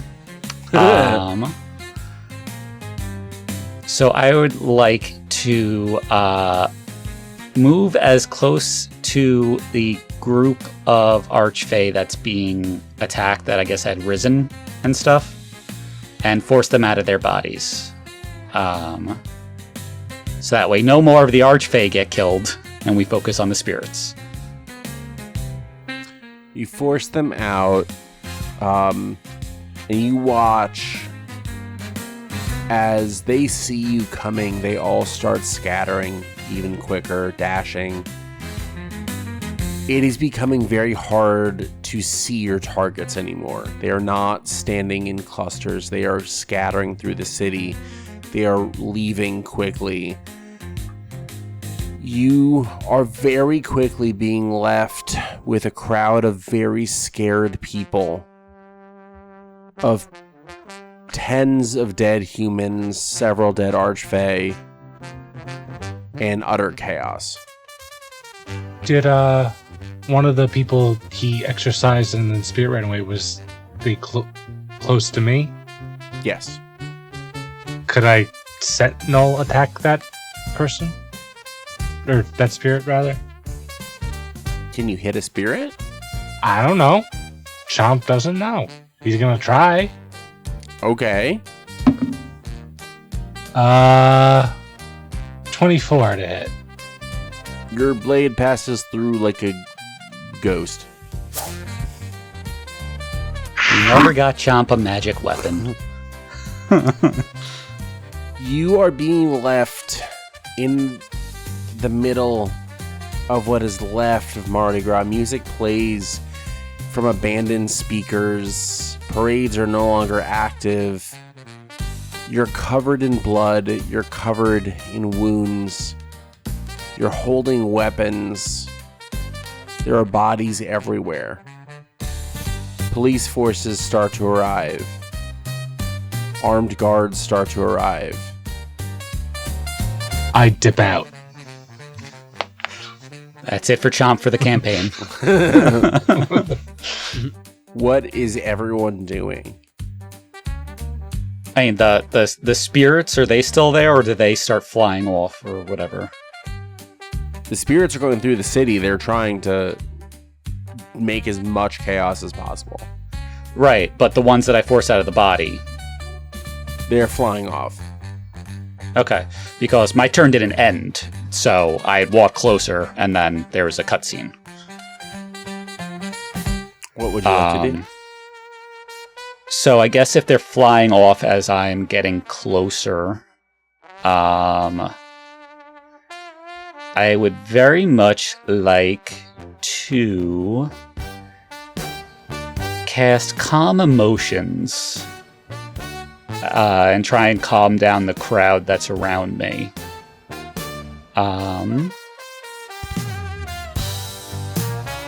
So everyone that is a humanoid within 20 feet of me, at the very least, must make a, a Charisma 14 saving throw.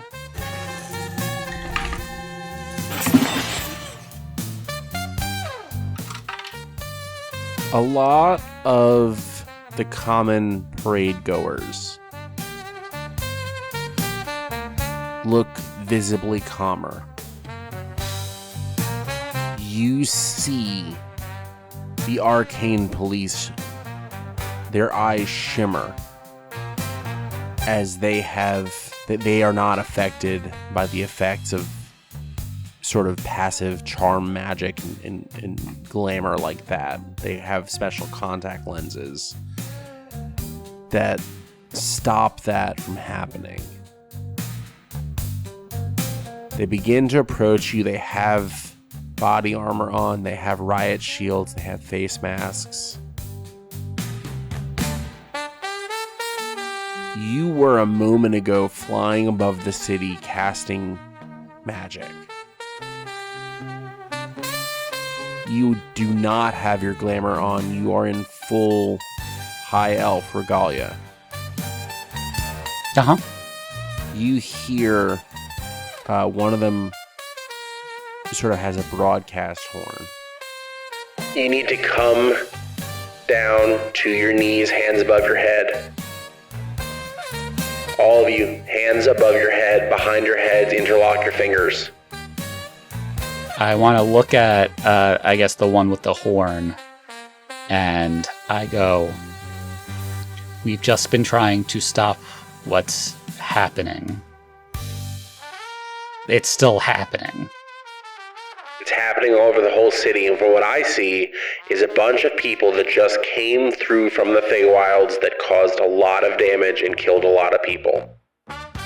So, I look to the people that I calmed, and I go, pointing at one of them, I was just like, what did you witness? What were we doing? Very placidly, well, I saw him shoot someone, and points at Zeb. I saw him kill someone with an axe, points at Chomp. I saw her take several swings with a sword, points at Onyx. And those someones were... They were people in the parade. Cool. So this isn't effective. So what I'm gonna do is I am going to cast darkness and I am going to surround the guards who are surrounding us, because there is nothing they can do to see through this darkness. And I'm going to grab all of our friends and we are going to run. Where are you running? Anywhere else. Back through the portal. Back through the portal. And that darkness will stay up for 10 minutes. And I'm going to cast Are it. you going back into the Are you going towards the portal? I don't know. Where do you guys want to go? This is not an in-game discussion. I got a nat 1 on calm emotion, so I'm just. Yeah, I got a 5. So people just had to drag Chomp because he's just. Zeb. When they said Zeb shot somebody, Zeb's like, guilty as charged. Yeah, and I'll fucking do it again. Who hasn't Zeb shot, really? So I think Onyx, you're the one who's always leading us. So which way are we going? Yeah, Al is like mid conversation, trying to be like they weren't people. They were like my possessed family. Has anyone made any sudden movements before the darkness happens? No, I'm very calm right now. No, I failed that check too. Al, did you get animated when you were trying to convince them? I am talking with a crowd person, being like, can you As you raise your hands, 10 officers draw down on you. You hear a radio go off. He casts magic. He's got his hands up. I'm not going to say it again. Interlock your fingers behind your head. And then darkness goes up. Which apparently I cast, according to them. That works for me. Where do you guys go? You have... Hold on, I'm thinking. Give me a second! Roll survival. 10. A 24 for survival. What is... But where are you going? Give me a second! Hold on, I'm stressed. 10, 9, 8, I just became the DM. 7, 6... Okay, I'm grabbing everybody and we're going back through the portal. You run through the darkness. The portal is gone. Fuck my life. I'm going to kick open a sewer grate that's on the floor and I am shoving Chomp right through it. And Zeb and everybody else, and we're going into the sewers. Okay, this is fine. As we get down into the sewers, I go, I thought New Orleans didn't have sewers. We've established this version of New Orleans has sewers because Chomp is getting around the sewers. It's a lot of weird fade magic bullshit and fake sewers in New Orleans. It had to be funny. I had to make the joke with there's the alligator in the sewers. What's the end goal of getting into the sewers? Because they are going to see a disturbed sewer grate when that darkness disappears. Not if we put it back. Yeah, I was about to say, I put it back. Where is safe? Nowhere. You fucked up my island. Let's go back to Chomp's Island. Did any of the court or any follow us down here, or is it just us? I'm gonna make a check actually. You are with Naimira, Liana, and Lena. All right. So we've closed the grate for now. So let's see. Safe house options. Chomp's Island, gone. Cold Springs Cold Brews, gone. Dela's Grandma's Shop, gone. What? The portal, gone. Portal, gone. Thank you. Does anyone have any other secret safe places that they didn't disclose over the course of the last 2 days of running around this city? The only place I know of is Hangman headquarters, so not somewhere we want to be.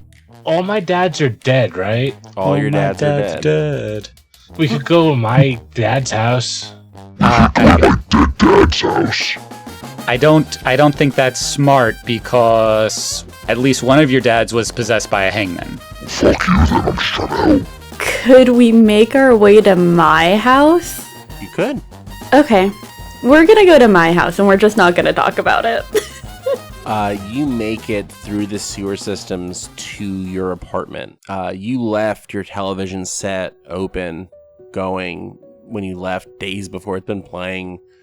I think Onyx probably watches the news just because she's trying to learn about the world a little bit more. And she also likes to leave things on so that way her cat, doesn't feel lonely when she's at work. Your electric bill's gonna suck. An anchor comes on the news. Good evening. We interrupt regularly scheduled programming to developing crisis out of New Orleans. In a stunning and unprecedented declaration earlier tonight, city officials have confirmed that New Orleans is now in an active state of conflict with the forces identified as originating from the Feywilds. Reports began surfacing early today, strange atmospheric distortions in the Garden District, the French Quarter, and what witnesses described as impossible creatures moving through alleyways and waterways. By dawn, city leadership classified the incidents as coordinated incursions. Authorities have begun establishing containment zones across multiple districts. These zones, officially designated as arcane relocation centers, are being used to detain individuals identified as Fey or Fey adjacent. Sources confirm these facilities are not temporary. They are set up for long-term use. Language in the emergency order states detainees may be held in perpetuity for the safety of the city and those contained within it. Oversight of the relocation efforts has been assigned to a newly formalized task force known as Jazz. Officials describe the organization as necessary, though critics are already raising concerns about due process and civil liberties. Fey citizens who previously underwent nationalization, once considered a bridge between worlds, are now under sweeping surveillance measures. Curfews, tracking sigils, and mandatory reporting protocols have been erected, effective immediately. The president of New Orleans, President Alastair Broussard, addresses the city from Jackson Square. We take you there now. My fellow citizens, tonight we stand at the threshold of reality we once dismissed as myth. The veil has thinned and what lies beyond it has stepped into our streets. Let me be clear. This is not an act of fear. This is an act of preservation. We did not choose this conflict, but we will define how it is fought. To those among us who carry Fey blood, who have built lives here in our city with our laws, you are not forgotten. But understand this: trust must now be earned anew in a world that has fundamentally changed overnight. We cannot afford uncertainty. That is why, effective immediately, I am appointing Zane Cold Springs as the head of Arcane Affairs. His knowledge of interplanar dynamics, his experience navigating both human and Fey systems, makes him uniquely qualified to guide us through this crisis. To the citizens of this city, remain vigilant, report anomalies, comply with all relocation directives. This is how we will endure. And to those beyond the veil who would test us, hear this: New Orleans will not fall quietly. The anchor picks up the broadcast again. Since the address, unconfirmed sightings of arcane disturbances have increased among the Mississippi River. Officials have neither confirmed nor denied rumors of breaches widening, more portals open, and more barriers breaking. Jazz units continue operations through the night. We leave you now with a final image coming in just moments ago from the French Quarter. You see an image of all of you standing, weapons raised, dead bodies around. Stay inside. We'll continue to monitor the situation as it unfolds. And the signal cuts out to static as the broadcast goes back into a loop. You are all standing in Onyx's living room. The broadcast loops again and begins. What's the plan? Hey, Onyx, you came in the legal way, right? I did. So that image of you on the TV, that's a pretty big red flag to anyone paying attention, like your caseworker or anything like that. Yeah. I think we don't have a long time to stay here. If we can get back into the Feywilds, we can go to the house that I have there. But it's getting back that's the problem. At your door, Onyx. Of course I do. Where's the nearest portal? Samson, that I would have known of that might not be one of the actual, like, policed portals, like how I would step through when I came here? The nearest portal is probably at the Mississippi Delta that is not heavily trafficked.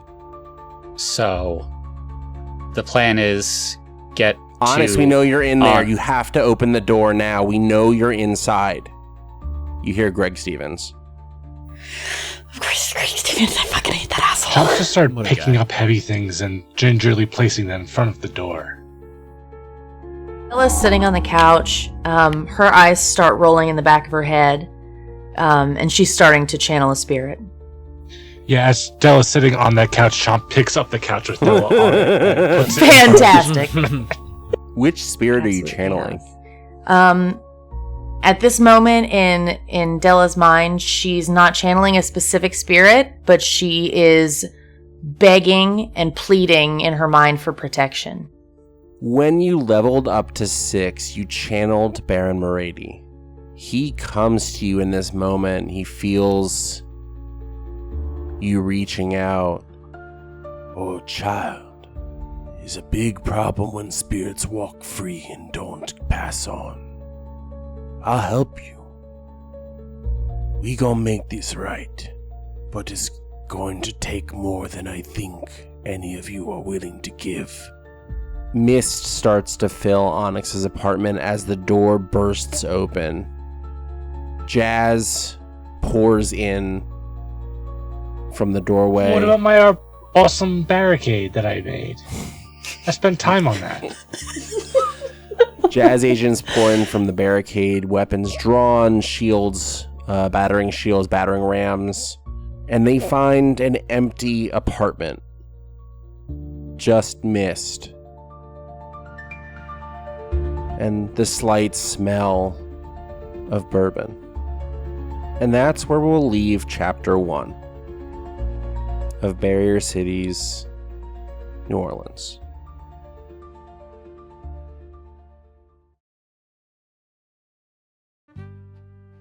Thank you for listening. We've been Saving Throw Society, and our cast includes... My name is Katrina Kenny. My pronouns are she and her, and I am playing Onyx and Nyx. My name is Joe Gailey, he, him. And I play Zebulon Cold Springs. Hey everyone, it's Alexis. I play Della Darkel. My pronouns are she, her. My name is Anthony Corletto. My pronouns are he, him. And I am playing Al.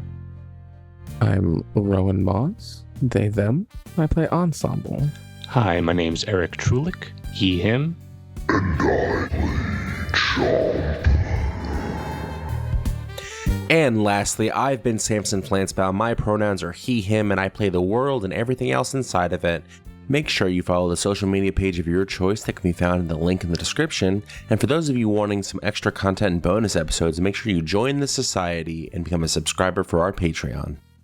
Thank you for adventuring with us, and remember, sometimes all that stands between you and the end is one successful saving throw.